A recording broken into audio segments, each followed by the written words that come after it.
Jay here from Stretford, Paddock. This is the Paper Talk. You know what to do. Get involved in the comments and the chat. We are live. We're going to be covering all the latest Manchester United news. We're going to be talking about some injury updates, some positive news on that front, some less positive news on the Glazer front. There was a story that was doing the rounds yesterday evening from Mark Ogden at ESPN about the Glazers trying to stay on as owners of Manchester United. So we'll be getting into that. We'll also be taking a look at Diallo because there's a story there talking about his role at Manchester United next season. He's been smashing it in the Championship and he could potentially have a big role or a bigger role to play next season at the club. So we'll get into all that. Loads of people in the chat and the comments already. Brian Casey, Danny Inns, Jacoya Trott, Tobias Nilsson, Jay and Joe's adopted son Benjamin, Flashburn, saying Magnus Skywolf, Andy G, Backyard Cricket, Jag33, all saying morning Jay. Jag33 also says, morning Jay, really enjoyed the chat with Rio yesterday. Yep,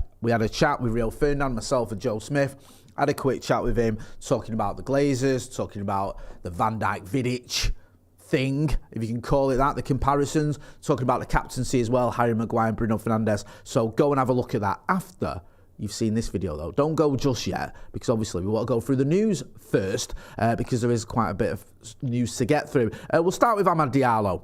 There's a story in the evening news that says Manchester United plans for Amad next season, and then you can see Erik ten Hag is opening, that's not even a word, is open to including Amad in the Manchester United squad next season as he approaches the end of his loan spell with Sunderland. The 20-year-old winger scored his 12th Championship goal of the season in the 2-1 win against Birmingham on Saturday as Sunderland push for the playoffs. Having a very, very productive season at Sunderland, Amad Diallo. He's had a difficult time. I feel sorry for the kid, if I'm being brutally honest, because he came to Manchester United with a bit of a price tag. I think with add-ons, it would have gone up to 37 million quid for, I think he was 18 at the time.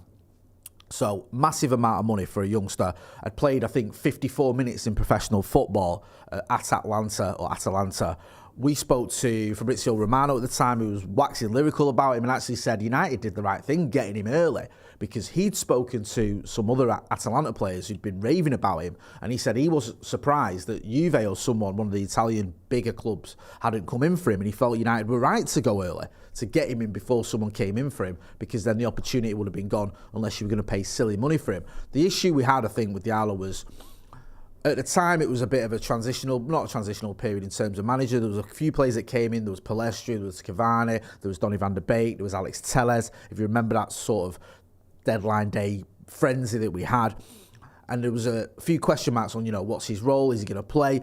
Then there was these issues around rumours or reports that he'd been child trafficked, that he'd been sort of moved on from Africa or whatever. Well, it was from Africa, wasn't it? Because there was some sort of child trafficking thing going on, which is obviously horrendous.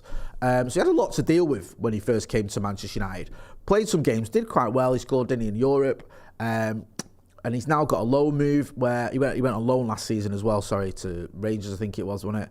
And then this season, he's gone to Sunderland. And Sunderland, or the Championship, for me, is always a good sort of place for youngsters to go, because you get a real sense of just whether they're going to be up to it with Manchester United or in the Premier League the following season. If you get a 20-year-old who can do well in the Championship, you think, okay, next season, maybe get him in and around the first team, which apparently is what Erik ten Hag is looking to do.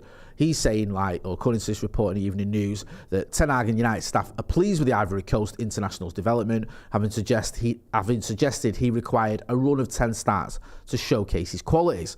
United regard the Championship as an essential environment for young players with the technical ability to return to their first team squad. So the Championship's a good way, seeing what they're made of. It's a tough league, it's a competitive league. Some of the challenges that you have to sort of face are quite difficult as well, and I'm had to come through it with flying colours. So it'll be interesting to see where he features next season. We've obviously got quite a few wingers, haven't we? We've got Marcus Rashford can play out wide. When I say out wide, inverted wingers. You've got Facundo Palestri, you've got Jadon Sancho, you've got Alejandro Gonzalez, who I'm going to mention a little bit later on, and you've got Anthony as well. So you've got all these players who can play in the wider positions.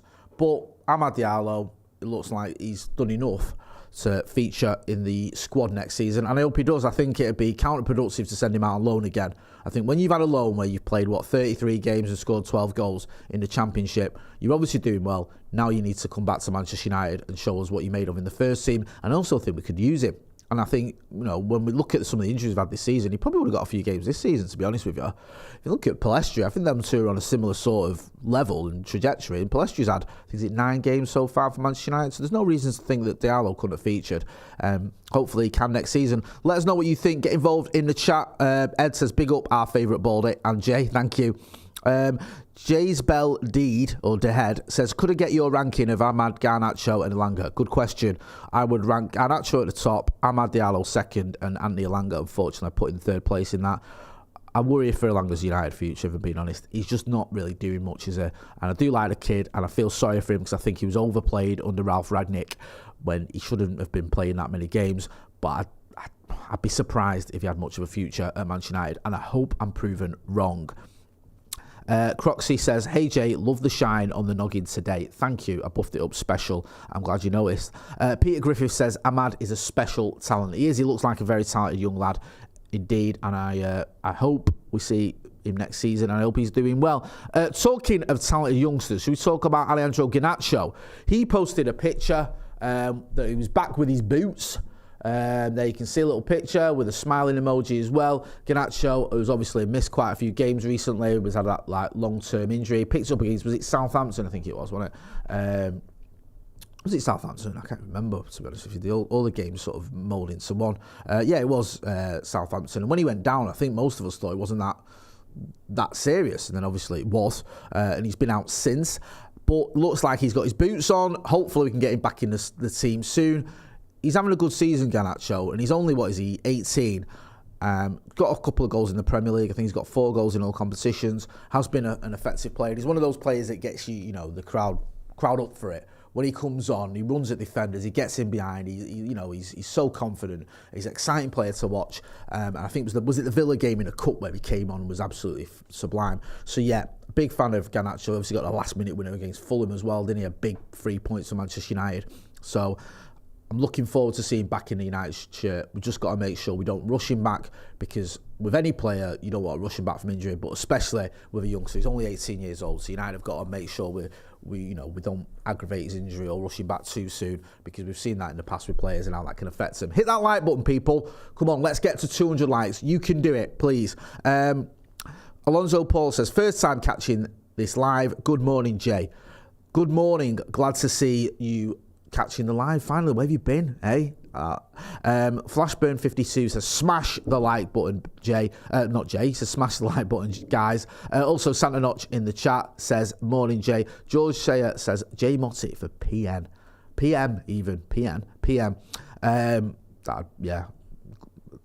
I'd make some changes straight away. The first change I'd make is I'd bring out a new government initiative to get rid of the Glazers. George Sayer says, I've already read that one. Zaid Hadari says, concerned about too many wingers, Jay.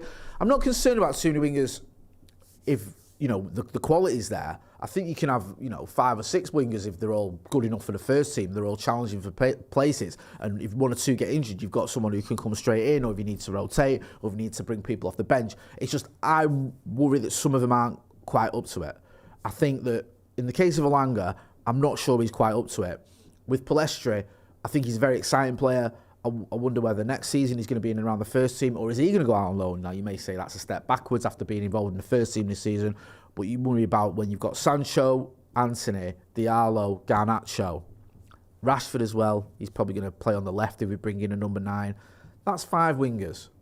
So is that, is the scope there to maybe send someone out on loan, especially if you're saying about Diallo, he's going to come back in. Let us know what you think. Get involved in the comments and the chat. Rio Hesmondal says, have to get Sabitzer. I would love to see Sabitzer stay. Chris Johnson Adventure says, is Rashford getting close? I've not had the latest update on Rashford. I think he posted something, didn't he, recently, but it was a bit cryptic. So we don't know where we're up to with him. I'd be surprised if we saw him this week. Don't think he's going to make the semi-final, unfortunately, against Brighton in the FA Cup. Hopefully we can have him back sooner rather than later, though, because we miss Marcus Rashford. He's obviously been integral to Manchester United this season. Just on the injury front as well, we had a post from Alejandro Martinez. He posted this. You can see it there. Everything went really well. Thanks to God. Many thanks for all of your messages. Now focusing on the recovery. Yeah, that, I think it was a metatarsal broke against Sevilla. That horrible 10 minutes against Sevilla where we conceded 2 own goals, and also, more importantly for me, we lost Alejandro Martinez for the rest of the season. He's been such a fantastic player this season. We wish him a speedy recovery, and I can't wait to see him back in the United shirt as well. And we're going to have to shuffle our pack massively over the next few weeks because we've got Martinez out, Varane's out at the minute. I don't know how long term that is. Also, Harry Maguire is suspended for the Brighton game, so that's an issue there. So, yeah, it's all happening. I don't know what Luke Shaw's sort of situation is as well. I know he's been out of injury, so we'll have to wait and see. But there's a few players that were missing in defence there. We're going to have to make some changes, but, you know, it's what Erik ten Hag's here to do, and you trust in Erik ten Hag. It's just a shame that when it gets to the business end of the season, you've got these big games, quarter-final of the Europa League, semi-final of the FA Cup, not to mention the fact we're right in the mix for that top 4 spot. All the games are you know, coming thick and fast and are very important, and you're missing so many key players in defence. It's really frustrating, but it is what it is. So, yeah, hopefully Alejandro Martinez will come back next season as strong as he was this season. Should we talk about the Glazers? Yeah, there was this story. This did the rounds yesterday evening. Mark Ogden, who we've had on the channel, says Glazers confident of Man United state, prospects of doubling club value with outside investment. This was talk of maybe in minority shareholders or minority stake being bought in a club, enabling Avram and Joel to stay on. They're the 2 Glazer siblings that want to stay on. I think they want to buy out the rest of the Glazers and stay on if they can.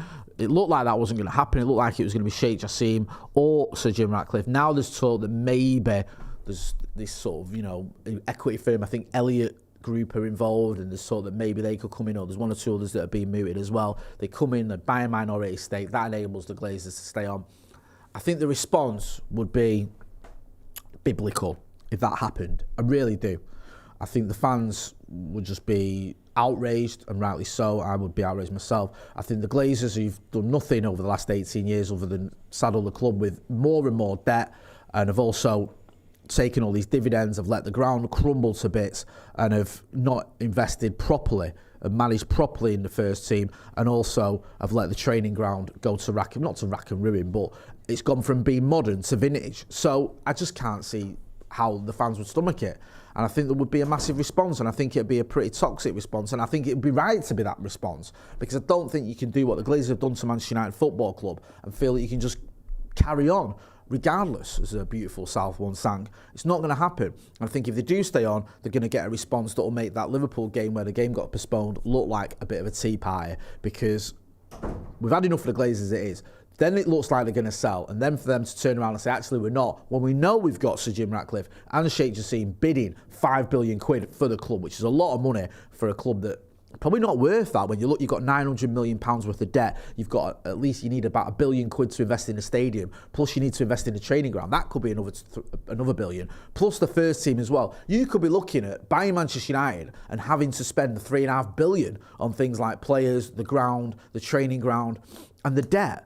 I mean, it's almost unfathomable, isn't it? It is. It's ridiculous. And the idea that they're going to stay on, it just knocks me sick. It really does. But this is what ESPN and Mark Ogden was saying, that there is this potential, or they're looking at a way of staying on. We know that bids have got the 3rd round of bidding. It's got to be completed, I think, by the 28th of April. That's when you've got to have the final bids in. We expect Sir Jim Ratcliffe and Sheikh Jassim to make final bids. Thomas Ziliakos, the Finnish entrepreneur, he stepped aside. I've always said I didn't really see that as a serious bid. I think his idea was to bid $3 billion, and then the fans would pay the rest or buy the rest, or maybe him, Sir Jim Ratcliffe, and Sheikh Jassim would team up, which just seemed like pie in the sky, to be perfectly honest with you. So he's dropped out, which I don't think that's neither here nor there, if I'm being brutally honest. But we're expecting bids from Sheikh Jassim and from Sir Jim Ratcliffe. Just any story that indicates the Glazers are looking to stay, it worries you. But there is a part of me that thinks this is just them playing some shenanigans to try and up the bids, try and get that £6 billion that we've heard is the sort of the golden mark for them. They want £6 billion. I mean, they don't deserve anything, do they? They've never invested in the club. They only bought the club because, well, Daddy bought it, didn't he, Malcolm Glazer? buy this leveraged buyout, which left us with all these debts, and these debts have just increased. And now I think it was 960 million, was it, or something like that, which is just, I just can't get over that. Yeah, so let us know what you think. Kian Bardi, Travis says, we are just tired of the Glazers. I agree. Jace Ball Dead says, I heard Jay found $6 billion down the back of this couch and he's one of the mystery bidders. Yeah, there is all this sort of talk of mystery bidders as well, bidders we don't know about, not just Sheikh Jassim, but also the likes of Sir Jim Ratcliffe, sorry, but other bidders that haven't come to light. We know, like I spoke about this, about how there is going to be a response, how if the Glazers stay on or try and do a minority sale, you're going to see, you know, dramas, for want of a better word, where the fans are going to react and there's going to be protests, there's going to be reaction. And the first protest you're going to see is, I think, against Villa. I think there's a protest planned. I've been getting messages about it, and I think there's on the 30th of April, it's a home game against Villa. There's going to be a protest. There's going to be a march. I think the 1958 are organising something, so you can go and check out them on their socials, and you're going to see a response from fans, and especially with news like this. I think that, you know, the fans are going to mobilise. People have already been talking about, you know, hammering sponsors and getting on socials and getting on Trustpilot or whatever it is and doing stuff like that, which I get. And now you're going to see boots on the ground in terms of fans at the game. So you can go and check out what's planned on the 30th against Aston Villa at home. If you're going down to the ground and you want to take part in that, then by all means do, because I think it's important that we as fans show our...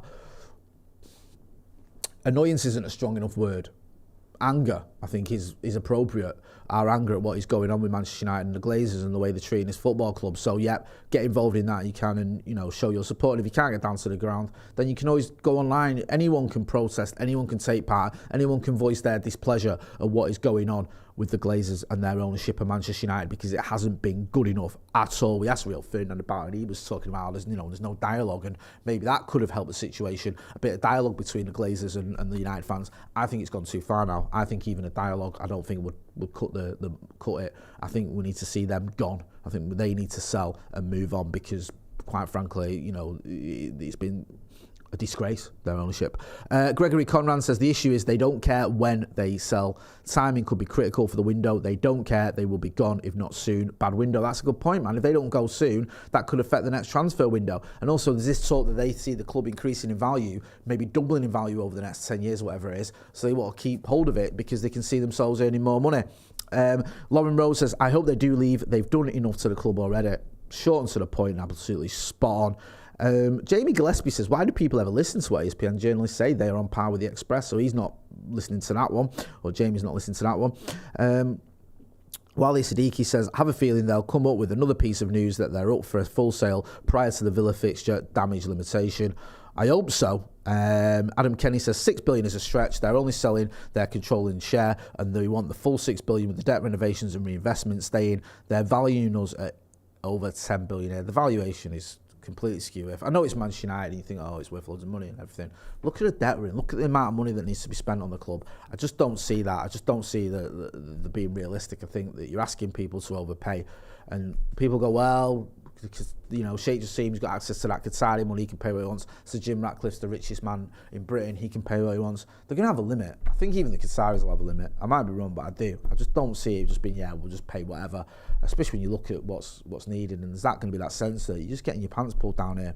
So, yeah, I think the Glazers are just being greedy, which we know that is what they do. They are very greedy people, and it's what they do. I'm going to wrap it up there. Thanks to everyone who got involved in the comments and the chat. Make sure you are checking out the video we did with Rio Ferdinand. Myself and Joe Smith sat down with the absolute United legend. It was a great chat, and he gave us his views on the Glazers and on the captaincy and on Van Dijk and the Vidic comparisons, and also on whether he thinks Harry Kane or Victor Osimhen could do a job in the summer if we were to get one of those two. Also, there's loads of other videos on the channel as well, so if you've not done so already, make sure you are subscribing to the channel. We're going to have the Sevilla preview later on this week. We're going to have the watch along for the Sevilla game. We'll also be looking ahead towards that FA Cup semi-final against Brighton. Big game against Danny Welbeck as well, so it's not going to be easy. You know them ones. So make sure you are hitting like, share and subscribe. I've been Jay Motty. This has been The Paper Talk live from the studio. Thanks for watching.